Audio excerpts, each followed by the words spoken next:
Apple Senior Vice President of Worldwide Marketing Phil Schiller continues his media rounds talking about all things Apple, with the latest interview delving into the internal thought process when the company decided to move away from Touch ID in the iPhone X, thoughts on Apple's collaborative environment, and the iMac Pro's imminent release. In an interview granted to T3 and published on Tuesday hours before the iMac Pro availability announcement, Schiller called Face ID the boldest of the things we've done and reiterating the Apple committed to the new technology early in the process. That's an exciting moment, when you have to sort of the old saying burn the boats. Leave the past behind, and commit, said Schiller, knowing that the team was willing to make that gamble was a key point early enough in the process. As far as the Face ID technology included in other products, Schiller danced around the subject. We try not to get ahead of ourselves, Schiller said to T3.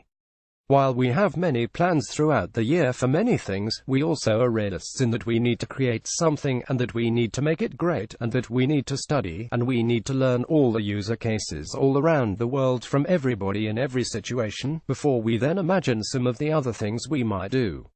Schiller also has seen that the new gestures on the iPhone X made necessarily by the omission of a home button have been easy for users to adapt to. Most people are comfortable with it within minutes, 30 minutes, whatever. It's not the kind of thing you have to live with for a week or two to get used to, said Schiller. That, to me, is always the sign of some or our most advanced, best thought-out technology. They become intuitive incredibly quickly and change how you think about everything else you use. Tim Cook's powers of collaboration. Apple's deep integration between its assorted technologies is often cited as a reason for sticking with the ecosystem. Pointing to the Apple Watch being able to unlock a Mac, AirPods, and the Apple Pencil as examples, Schiller sees Apple CEO Tim Cook at the core of those interactions. One of the great things Tim has done is to recognize the power of collaborative work at Apple. He encourages us all to really take advantage of that and to not only work together, but to imagine things in our products that would not be possible had it not been for that collaboration, said Schiller about Cook. And those then turn into strengths that, as customers, we all benefit from.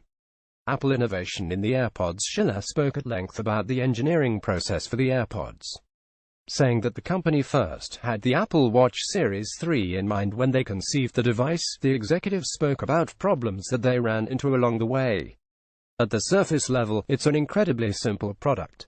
But the reality is it's actually an incredibly complex product to make, Schiller said regarding the very popular wireless earbud released in the end of 2016. Each AirPod really is its own computer, running software and hardware. And those two computers need to deliver this very clear experience that you want, and they have to work together because we're very attuned to synchronization in audio as a species. Issues cited along the way were the unexpected result that removing the cable had on bud retention in the ears, dealing with RF shielding by the human body itself, and other fit and finish issues. iMac Pro is a game changer. Schiller claims that Apple learned over the last few years the depth and love that the Mac platform has by Pro users. He says that the definition of Pro is very wide, and is very difficult to accommodate in full, but they are listening. So why now? Because this is how long it's taken. It was a big project, and that's just how things go. It takes this time, and we're getting close to when it's out there. It's very soon, a matter of days now, Schiller said, and like all of our products, we have a lot of thoughts and feelings about it, but the truth will be, what do customers tell us? I can't wait. HomePod delayed, but no real reason given. It's really very simple. It's a brand new product. It's a lot of engineering to make it be the product we've described, and for it to be what we all hope it can be. Schiller said about the HomePod's delay into 2018. I'm actually really proud that we're a company that will take the time to do something right. Our goal is always not to be most but to be best, and we set high standards. We often exceed those, but not always. And we need to be self-honest if something's not ready, and continue to work on it until it is.